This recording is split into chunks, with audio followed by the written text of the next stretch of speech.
Sekali lagi saya sampaikan bahwa materi hari ini adalah teknologi moda transportasi kereta api. Nah, kalau seandainya suaranya mungkin kurang jelas, nanti tolong disampaikan ya. Bisa langsung, bisa melalui chat juga ya. Nah, kenapa sih kita mempelajari juga kereta api ya?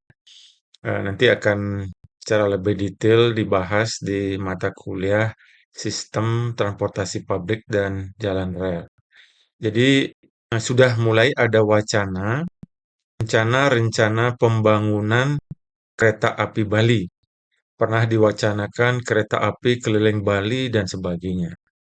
Jadi paling tidak kita memahami teknologi transportasi kereta api itu apa saja yang ada. Nah, kira-kira sehingga Anda bisa membayangkan kira-kira untuk di Bali ke depannya itu yang cocoknya moda transportasi kereta api yang seperti apa. Untuk kita berbicara mengenai perkereta-apian, ini merupakan satu kesatuan sistem. Isinya apa saja? Dia ada prasarana, ada sarana, sumber daya manusia, ada norma, kriteria, persyaratan, dan prosedur untuk penyelenggaraan transportasi kereta api. Sebagai definisi, sarana transportasi berupa kendaraan dengan tenaga gerak, baik berjalan sendiri maupun dirangkaikan dengan kendaraan rail dan kendaraan lainnya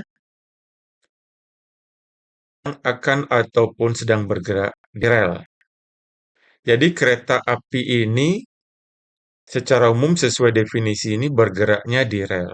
Ada kendaraan yang sebagai tenaga penggeraknya, jadi ada nanti lokomotifnya. Di dalam perkembangan selanjutnya, kereta api ini tidak selalu berjalan di atas rel. Ada juga yang bergeraknya di atas jalan ya. Jadi nanti ada yang sudah ditemukan di Cina ya. Seperti misalnya ART, jadi Autonomous Rail Transit. Autonomous Rail Transit ini merupakan kereta api tanpa adanya jenisnya. Jadi tidak ada yang drivernya. Kereta ini bergerak secara otomatis dengan menggunakan sensor yang ada di ruas jalan. Jadi ini perkembangan yang terbaru, namun dalam definisi kereta api ini masih berada pada jaringan rel ya. Dalam kenyataannya sekarang sudah perkembangannya cukup pesat. Bahkan tram yang bergerak di atas jalan pun masih menggunakan rel. Jadi beda dengan ART ini yang sudah menggunakan sensor bergerak di atas jalan raya, tidak lagi menggunakan rel. Prasarana perkeretaapian adalah jalur kereta api. Jadi prasarana, kalau kita bicara mengenai prasarana, meliputi jalur kereta api, kemudian ada stasiun kereta api, dan fasilitas operasi kereta api. Kereta api ini merupakan alat transportasi massal. Jadi dapat menampung penumpang dalam jumlah yang besar. Sehingga berdasarkan karakteristik tersebut bisa kita bayangkan bahwa kereta api ini adalah untuk melayani pergerakan dari asal ke tujuan dalam jumlah yang relatif besar.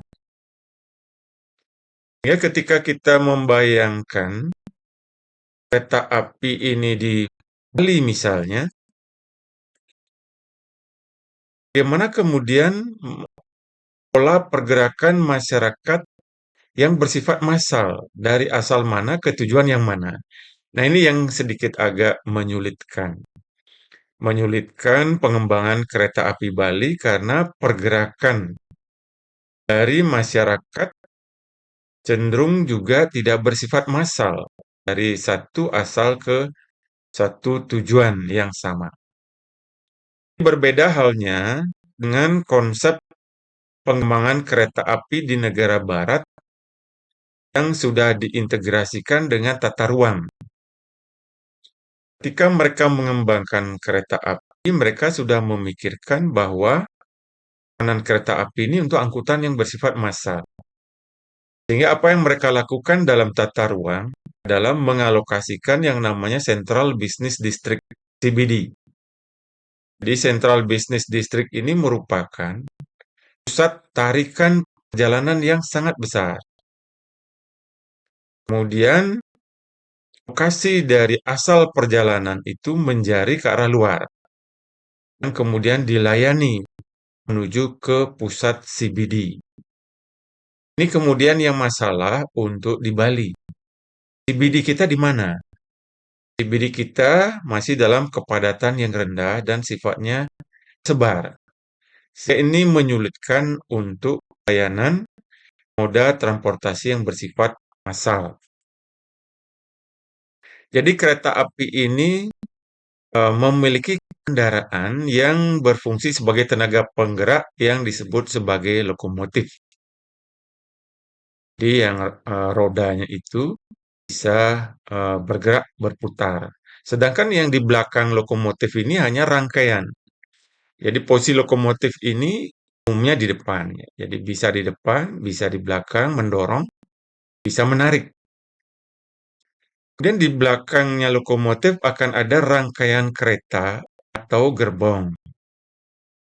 Sekarang istilahnya untuk penumpang disebut rangkaian kereta. Sedangkan untuk membawa barang itu disebut rangkaian gerbong. Rangkaian kereta api atau gerbong berukuran relatif luas sehingga mampu menampung penumpang maupun barang dalam skala besar. Dilihat dari fungsi kereta api ini, apakah untuk melayani penumpang ataukah barang. Ya, kalau kita lihat kereta api yang melayani barang, di sana akan ada kontainer-kontainer, jadi dia flat, datar ya. Gerbongnya itu ada yang bersifat flat datar sehingga memudahkan untuk menaruh kontainer. Jalur kereta api terdiri atas rangkaian petak jalan rel. Jadi sama dengan ruang jalan, ada ruang manfaat jalur kereta api, ada ruang milik, dan ada ruang pengawasan. Sedangkan jalan rel adalah satu kesatuan konstruksi yang terbuat bisa dari baja, beton, atau konstruksi lainnya. Dari sisi letaknya, jalan rel ini bisa di atas permukaan tanah, bisa di bawah, bisa di atas tanah, atau bergantung.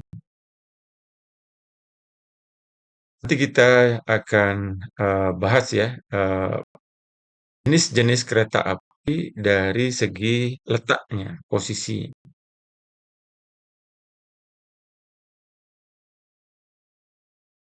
Kemudian jalur kereta api. Jadi tadi sudah disampaikan yang pertama meliputi ruang manfaat jalur kereta api.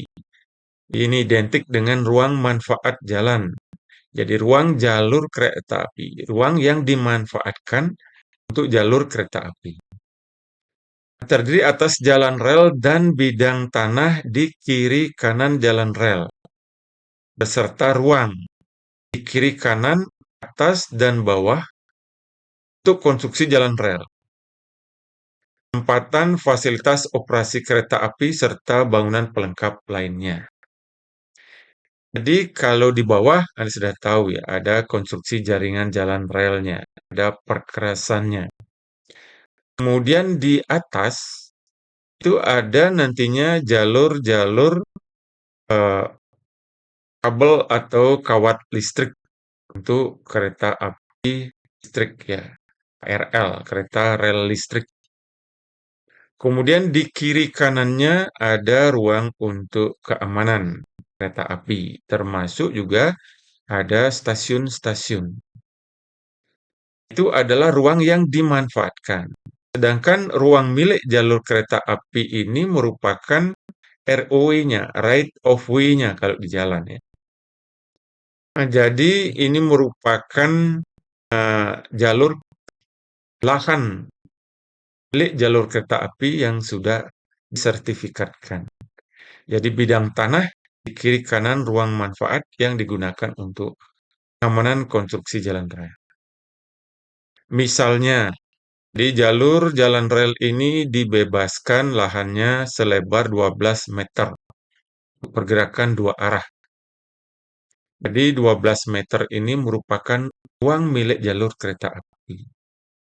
Dalam hal misalnya hanya dibangun satu jalur saja, itu menjadi ruang manfaat kereta api yang dimanfaatkan baru satu jalur saja.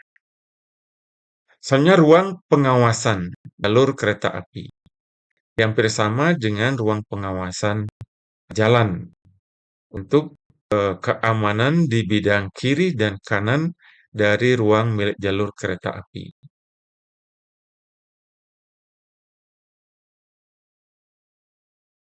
Selanjutnya jenis-jenis kereta api. Jadi kereta api dibedakan berdasarkan jenis tenaga penggerak, jenis rel yang digunakan, dan penempatan relnya. Berdasarkan jenis tenaga penggerak, ada kereta api uap.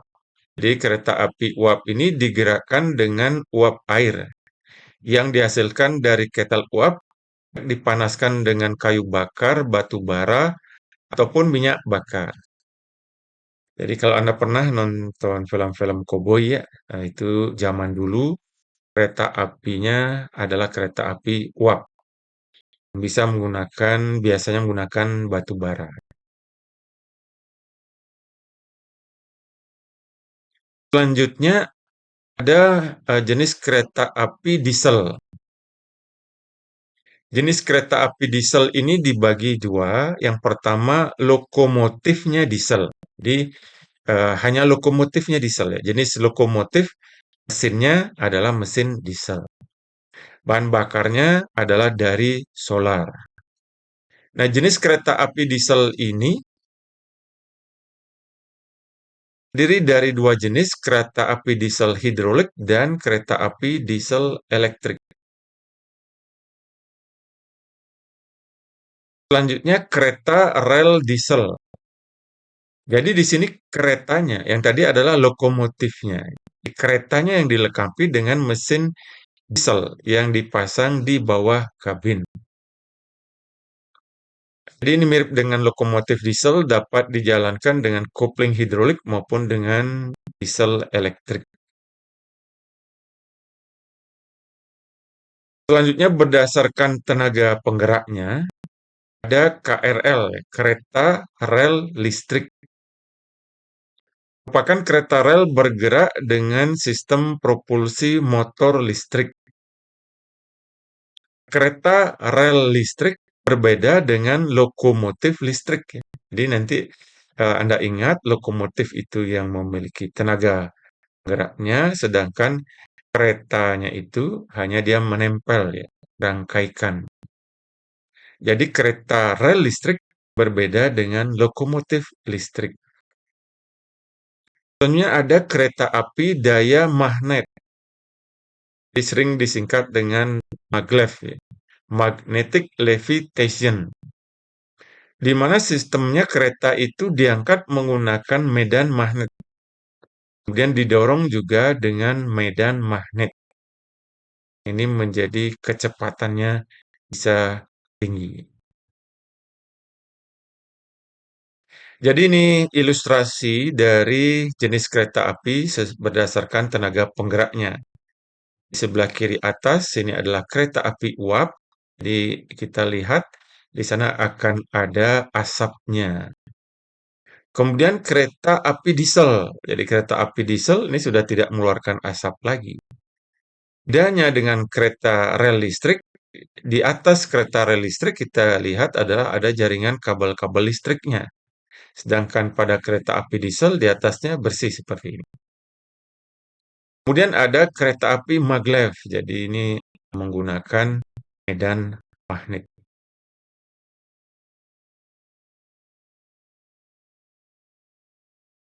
Selanjutnya jenis kereta api berdasarkan jenis rel yang digunakan.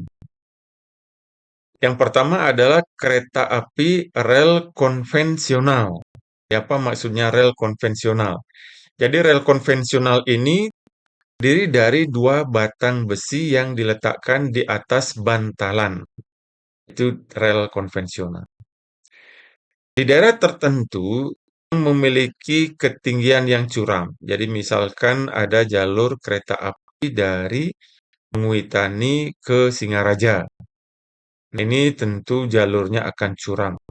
Maka di tempat seperti tersebut akan dipergunakan rel yang bergerigi yang diletakkan di tengah-tengah rel. Gunakan lokomotif khusus, lokomotifnya juga beroda gigi. Jadi ketika bergerak itu dia akan rodanya bergerigi gitu ya. Ada lokasi ketinggian yang curam. Tanpa gigi ini dia tidak bisa menanjak. Selanjutnya ada kereta api monorel. Jadi kereta api relnya tunggal. Jalurnya hanya satu rel tunggal dengan profil sedemikian hingga tidak menyebabkan kereta keluar dari relnya. Relnya ini bisa terbuat dari beton bertulang pratekan atau dari besi profil. Letak kereta dapat menggantung pada rel atau di atas rel. Di monorel ini dia bisa menggantung, bisa juga di atas rel. Karena efisien biasanya digunakan alat transportasi kota, khususnya kota metropolitan. Jadi mirip seperti jalan layang. Posisi monorel ini dia akan berada di atas ya, melayang. Jadi relnya melayang. Nah, umumnya beberapa kota seperti kota Sydney itu ada monorel. Cuman monorel ini kapasitasnya kecil. Sehingga seperti kasus di kota Sydney dipergunakan hanya untuk mengelilingi kota. Jadi dari bangunan yang menjulang tinggi, karena dia berada di atas, dia akan menghubungkan satu bangunan ke bangunan lainnya. Jadi sering juga monorel ini dipergunakan untuk para wisatawan, ya, mengangkut wisatawan yang ingin keliling kota. Jadi melihat sebuah kota dari atas. Nah, ini adalah jenis rel yang digunakan. Sebelah kiri ini rel konvensional, jadi ada dua eh, batang besi yang ditaruh di atas bantalan. Monorel, jadi ini monorel, relnya satu. Ini kebetulan fotonya adalah yang kereta apinya di atas rel. Ada yang juga menggantung. Jadi monorel ini tidak ada di bawah ya, posisinya selalu dia atas, elevated atau melayang. Selanjutnya kereta api berdasarkan penempatan relnya. Ada kereta api bawah tanah. Ini sering disebut sebagai underground, sering disebut sebagai juga subway. Di kereta api posisinya di bawah tanah di dalam terowongan. Bagaimana caranya membuat terowongan ya? Jadi dengan teknologi sekarang terowongan itu sudah bisa dibuat dengan cara mengebor ya, tidak lagi perlu membongkar menggali ya, menggali tanah. Sehingga di atasnya itu masih seperti semula. Merupakan solusi yang ditempuh untuk mengatasi persilangan yang sebidang. Biasanya dikembangkan di kawasan perkotaan yang padat. Jadi di negara barat, di kota-kota besar di negara barat, pusat CBD-nya, Central Business District atau pusat kegiatan kotanya, Jadi tidak ada kereta api di atas tanah. Semuanya berada di bawah tanah. Karena mereka berusaha untuk menghemat ruang. Bisa kita bayangkan kalau kereta api ini berada di atas di pusat kota, berada di atas tanah, akan sangat crowded. Sehingga mereka menempatkan kereta api itu ke bawah. Selanjutnya ada kereta api layang. Jadi tadi sudah seperti contoh monorel, itu adalah contoh kereta api layang. Jadi melayang di atas permukaan tanah, sehingga tidak juga menimbulkan konflik dengan lalu lintas kendaraan bermotor. Biasanya rel terbuat dari beton, roda keretanya dari karet, sehingga tidak bising seperti kereta konvensional. Kapasitas angkutnya tidak sebesar kereta api konvensional. Kemudian kereta api permukaan, jadi berjalannya itu di atas permukaan tanah. Kereta api ini kalau kita lihat dari sisi biaya, tentu ini merupakan pilihan yang paling murah. Tidak diperlukan untuk membuat terowongan. Yang paling mahal itu adalah kereta api di bawah tanah. Kedua, kereta api yang melayang. Yang ketiga, kereta api permukaan. Dari segi biayanya, yang paling mahal.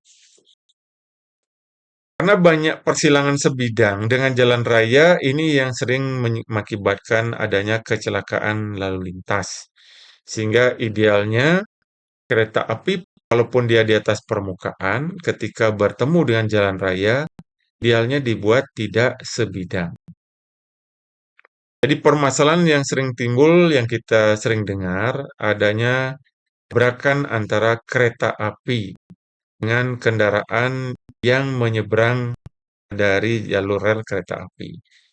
Sering juga permasalahan tidak adanya pengawasan yang cukup sehingga ada kendaraan yang melanggar. Jadi padahal sudah diperingati, sudah ada gate-nya, nah kadang-kadang ini gate-nya rusak dan sebagainya.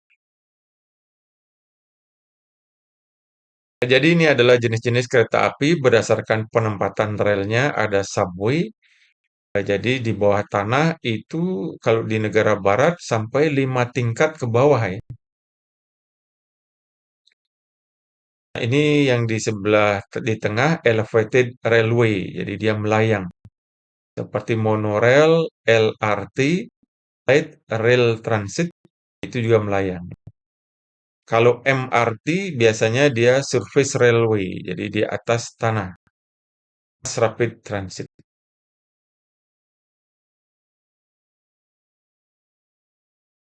Kereta api di daerah perkotaan juga dibedakan atas, ini terjemahannya menjadi kereta api berat, jadi maksudnya heavy rail transit.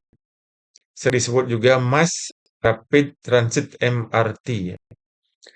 Nah, jadi ini merupakan kereta api yang berat, yang besar, memiliki daya tampung yang banyak.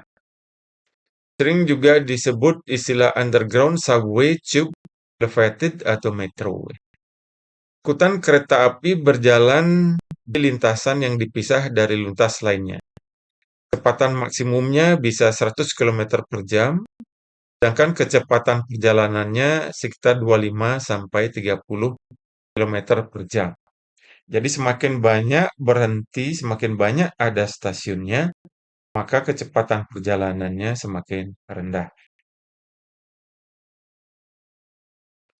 Perkataan subway ini sering digunakan di Amerika, termasuk di Glasgow dan Toronto. Sedangkan di London biasanya istilahnya underground dan tube.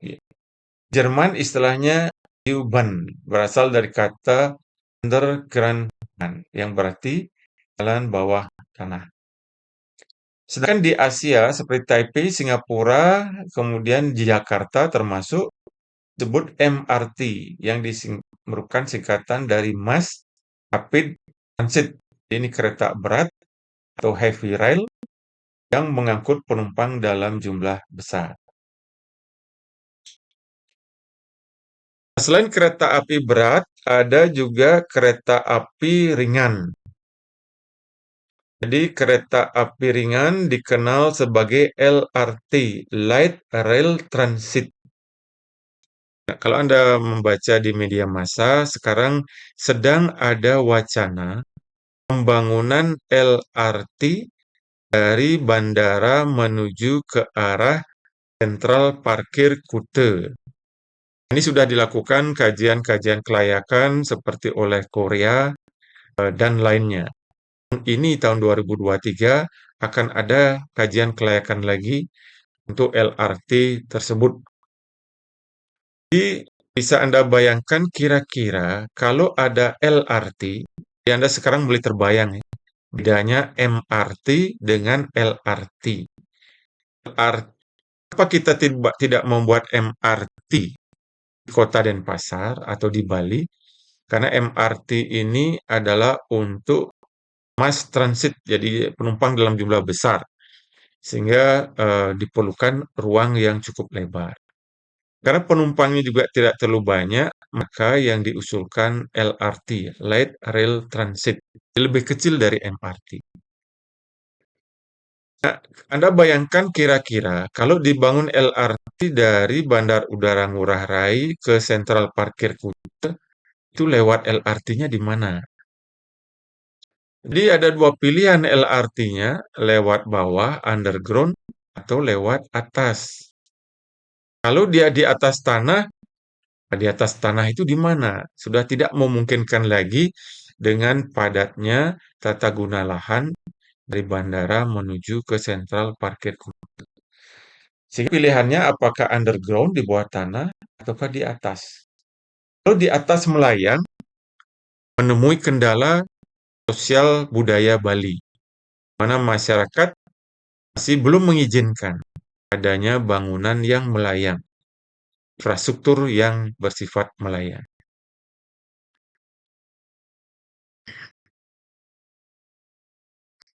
Jadi itu kereta api ringan ya. Jadi bisa dioperasikan berjalan bersama lintas kendaraan. Jadi ruang yang memungkinkan juga untuk LRT itu adalah di atas median ya. Jadi misalnya di bypass Ngurah Rai, kemudian di bypass Topati Kusambe atau Ide Bagus Mantre, itu memungkinkan untuk dibuatkan jalur LRT atas mediannya. Namun yang di jalur bypass Ngurah Rai itu mediannya hanya 1,5 sampai 2 meter maksimal.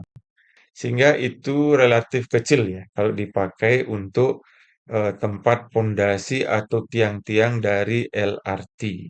Nah, ini kendala kita ya untuk pengembangan LRT di Bali. Kendala kita adalah ruangnya. Mana kemudian kita mencari trase dari LRT-nya. Kereta api ringan sering juga disebut sebagai tram ya. Jadi kalau tram itu adalah yang berada di atas jalan. Jadi tetap ada relnya. Kereta api ringan yang berbentuk tram ini juga digunakan di banyak kota di negara Eropa. Contohnya misalnya di Australia, di Sydney ya. Nah, jadi kenapa saya selalu menyebut Sydney? Kebetulan pada saat tugas belajar saya di sana ya, di Sydney. Sehingga sempat juga untuk mencoba tram. Jadi kalau tram di kota Sydney itu, tramnya itu hanya melayani pergerakan di dalam kota. Ketika keluar kota, dia menggunakan MRT, Mass Rapid Transit. Jadi tram itu geraknya lambat, sehingga dia cocok di dalam kota, bergeraknya lambat dan menggunakan badan jalan. Jadi di badan jalan itu dipasang relnya, tanam di badan jalan. Sehingga tram ini bergerak bersama-sama dengan arus lalu lintas kendaraan. Coba kita bayangkan kalau misalnya tram, mana di kota Denpasar kita mau pasang tram? Lebar badan jalan kita relatif terbatas. Jadi yang memungkinkan untuk dipasang tram, jalan yang cukup lebar. Misalnya bypass Ngurah Rai memungkinkan dipasang, bypass Gatot Subroto, eh, jalan Teku Umar itu masih memungkinkan. Jadi jalan-jalan yang cukup lebar. Jadi ini contoh-contoh kereta api perkotaan, ini contoh Hong Kong MRT, Mass Rapid Transit ya. Kemudian ada LRT tipe 1, ini adalah tram. Jadi tram kita lihat dia berada di atas jalan. Relnya itu dibuat di badan jalan. Sedangkan LRT tipe 2 ini adalah LRT yang melayang.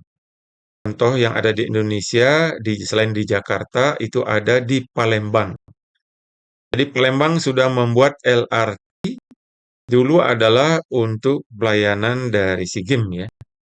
Maksudkan untuk melayani ketika para peserta SEA Games itu tiba di bandara langsung menuju ke lokasi SEA Games.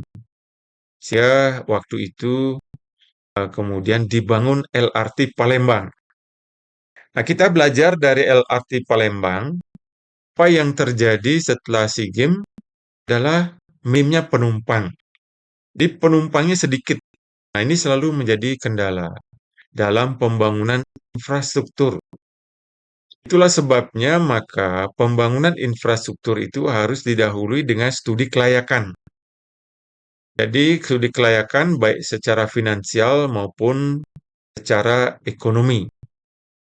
Jadi kalau kita baca berita-berita di media, LRT Palembang ini ada yang menyebut sebagai satu contoh pembangunan yang keliru gitu ya. Jadi karena dianggap kenapa dianggap keliru? Karena dia menelan biaya yang sangat besar, tapi jumlah penggunanya sangat sedikit gitu dibandingkan dengan kapasitas daya angkutnya.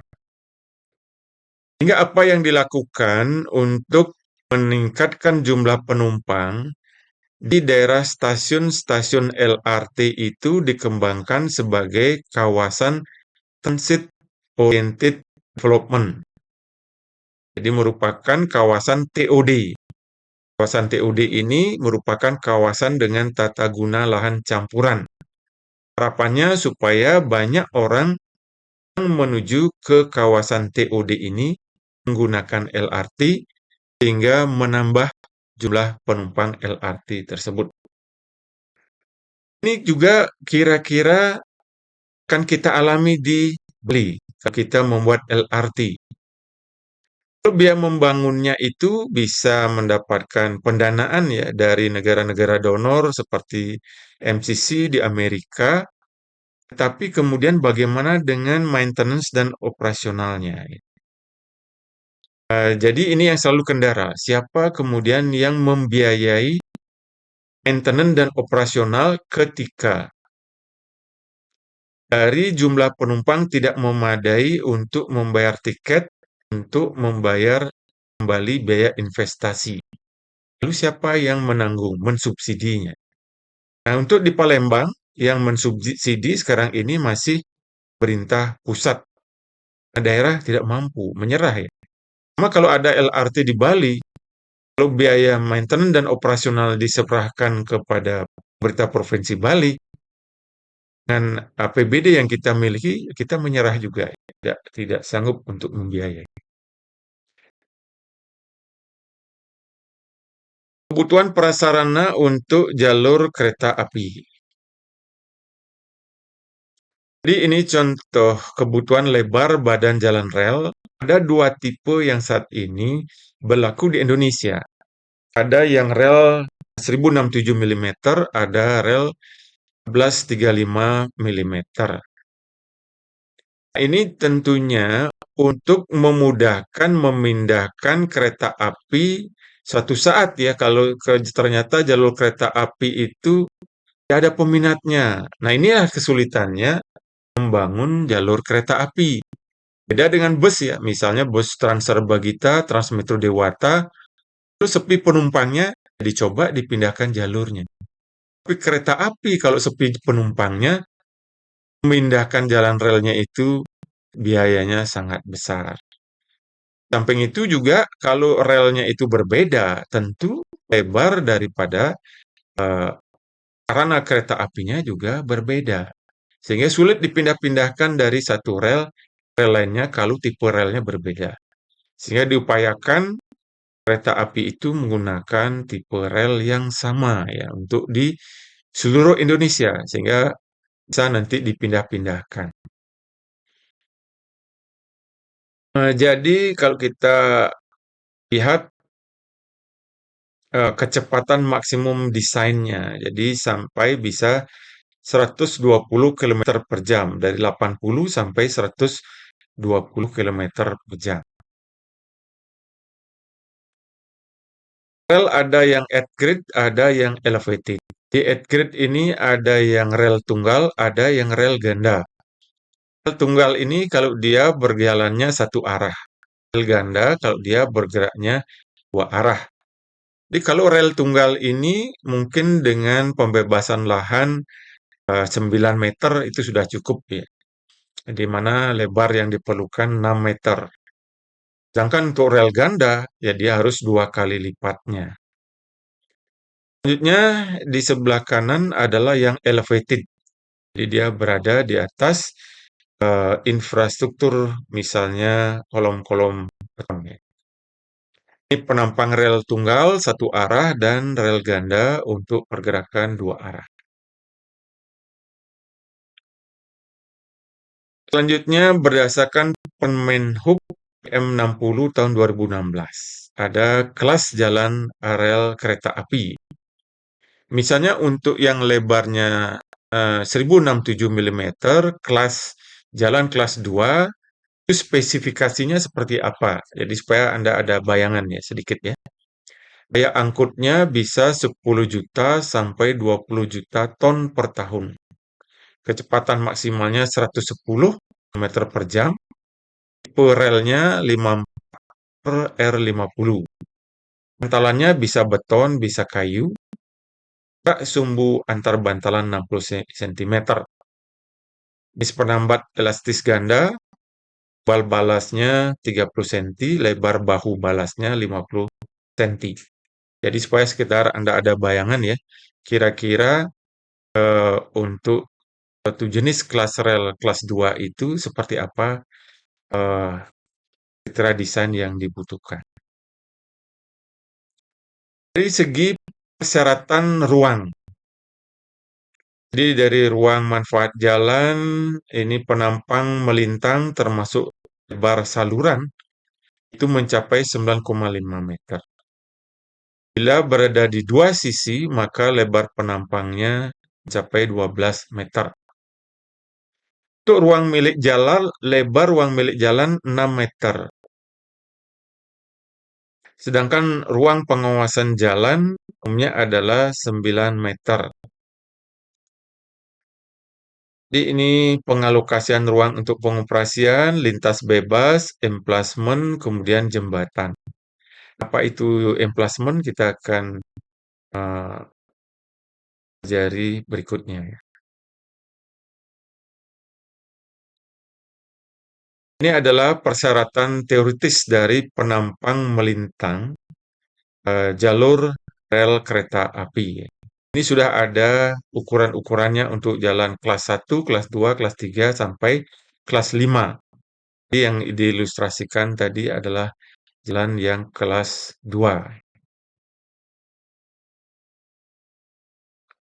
Persyaratan yang lain diperlukan adalah sistem komponen, seperti misalnya kecepatan terencana 110 km per jam, kelandaian. Nah, ini yang penting Anda perhatikan ya. Berapa sih kelandaian kereta api?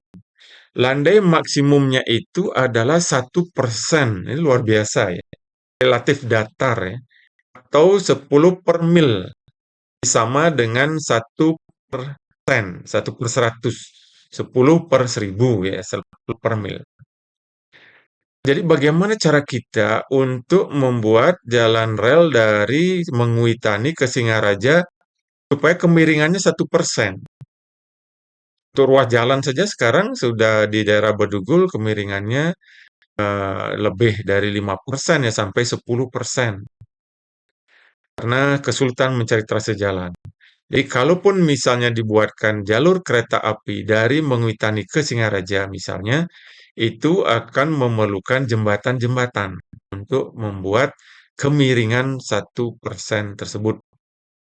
Sedangkan untuk di decline dan di emplacement itu bisa 1,5%, 0,15% ya. Bahkan ini 1,5 mil, jadi ini sangat datar. Lengkung vertikalnya 8.000 meter, jadi ini harus relatif datar ya. Kemudian lengkung horizontalnya dari jari minimum lengkung lingkaran tanpa lengkung peralihannya 1.590 meter. Dari minimum lengkung lingkaran dengan lengkung peralihan 660 meter. Jadi bisa Anda bayangkan ya, ini jari-jarinya cukup besar, berarti disesuaikan dengan kecepatan 110 km per jam. Lalu jari-jarinya dibuat lebih kecil dari ini, maka akan terjadi gaya sentrifugal ya. Selanjutnya persyaratan untuk relnya, ya jari-jari tikungnya ini sudah ada untuk rel 550 sampai 600 dan seterusnya. Lebar badan jalan untuk pekerjaan tanah, kalau kecepatan desainnya 110 meter per jam, itu adalah 315. Lebar badan jalan untuk rel di atas permukaan tanah itu lebih besar dari 2,75 meter. Ini kira-kira supaya Anda terbayang ya, kendaiannya seperti apa, jadi seperti tadi, ternyata hanya 1%. Nah, jenis-jenis jembatan dari kereta api bisa dari jembatan baja, beton, atau gabungan ya campuran baja dengan beton atau jembatan komposit. Tipenya bisa tipe gelagar, tipe rangka.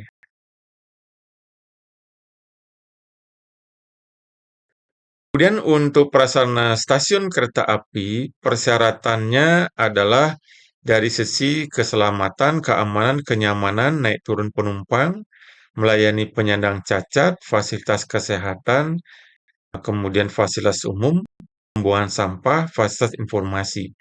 Jadi ini ada di Permenhub PM 33 tahun 2011.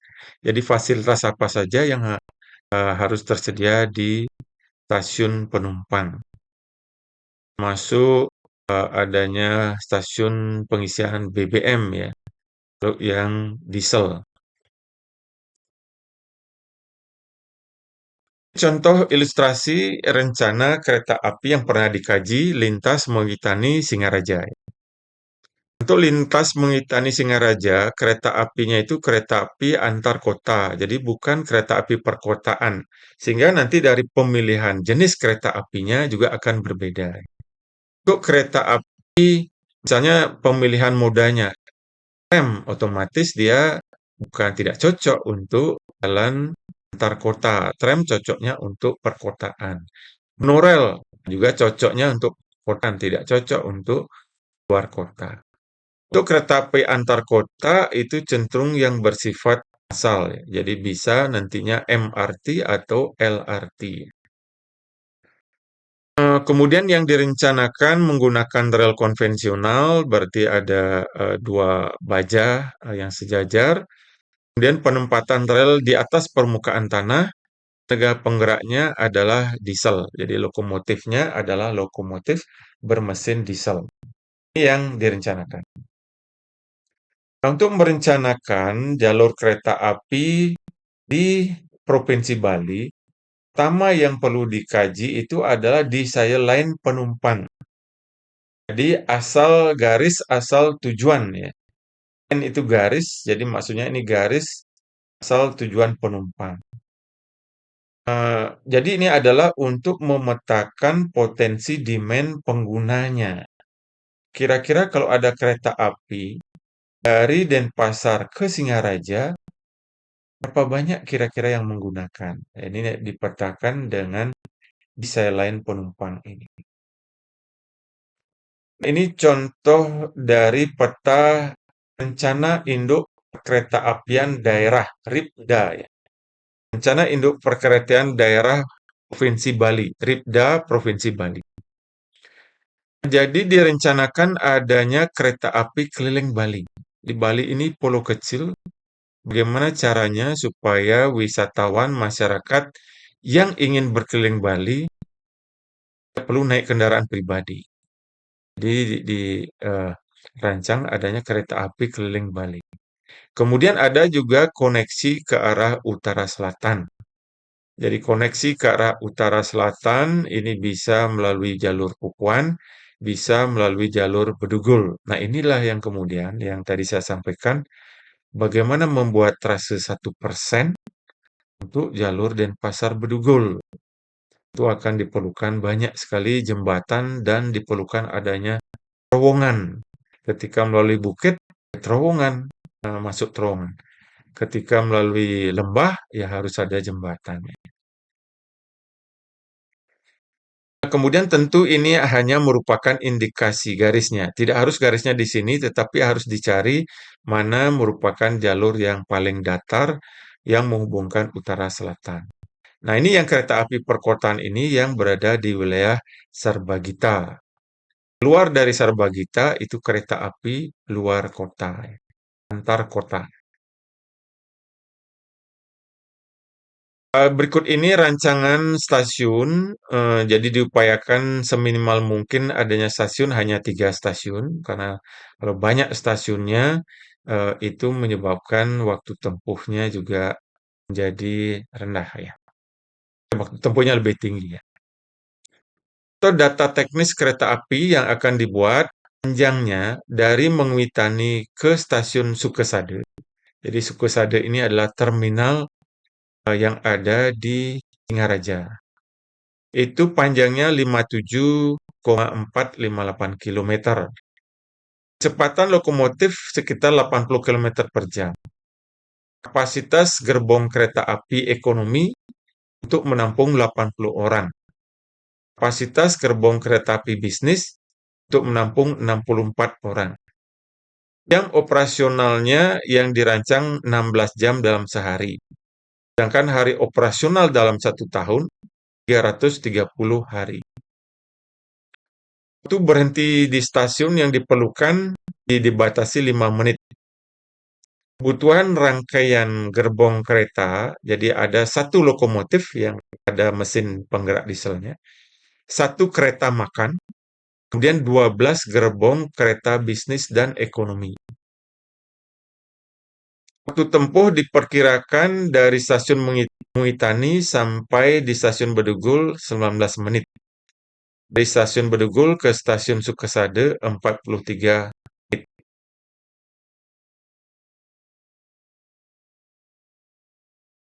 Apa beda fasilitas gerbong kelas ekonomi dan kelas bisnis? Jadi sama-sama berasli, tentu kelas ekonomi tarifnya berbeda ya. Jadi gerbong kelas ekonomi ini untuk fasilitas penumpang menengah ke bawah, jadi untuk penduduk lokal lah misalnya.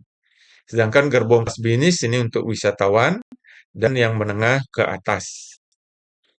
Tentu fasilitas-fasilitas dan kenyamanannya berbeda dan tiketnya juga berbeda. Frekuensi pelayanan yang direncanakan. Jadi berdasarkan estimasi jumlah penumpang per tahun, jumlah penumpang per harinya. Mana diestimasikan ada sekitar 25.000 orang per hari yang bergerak dari Singaraja ke Mungitani. Sebaliknya. Sehingga kalau seandainya menggunakan 3 rangkaian dengan 12 gerbong, maka diperlukan frekuensi pelayanan 10 kali. Di 10 kali bolak-baliknya per harinya. Kalau rangkaiannya ditambah hingga 7 rangkaian dengan 12 gerbong, kapasitasnya 6.272 seat. Hingga cukup diperlukan 4 kali frekuensi trip per harinya. Sarana kereta api yang diperlukan 1 lokomotif dengan bermesin diesel, 3 rangkaian, kemudian meliputi 1 kereta atau gerbong makan, 8 kereta atau gerbong ekonomi, 4 kereta atau gerbong bisnis. Nah, dari mana datangnya jumlah 8 dan 4 kereta ini adalah dari estimasi jumlah penumpang dengan desain lain tadi. Sedangkan kebutuhan tenaga kerjanya diperlukan sekitar 151 orang. Dari kepala stasiun sampai staf, sampai masinis dan operator. Ini adalah contoh sirkulasi siklus proyek ya. Jadi misalnya kalau diinginkan bahwa ini sudah dirancang tahun 2016 ya. Di waktu itu direncanakan sudah mulai beroperasi di 2021. Berarti kalau ingin kereta api itu beroperasi di 2021, maka perencanaannya dimulai di 2016. Apa saja? FS, Feasibility Study. Kemudian AMDAL, ini adalah lingkungan, analisis dampak lingkungan. Kemudian LARAP, ini adalah Land Acquisition. Jadi ini adalah pembebasan lahannya. Maksudnya kajian pembebasan lahan. Dilanjutkan dengan pembebasan lahan. Kemudian dilanjutkan dengan DED, lalu baru mulai ditenderkan, baru mulai adanya konstruksi. Kemudian konstruksi diperkirakan selama 2 tahun, setelah tahun kedua baru mulai operasi. Umumnya, masa evaluasi ekonomi finansial itu adalah untuk jangka waktu layakannya itu 30 tahun.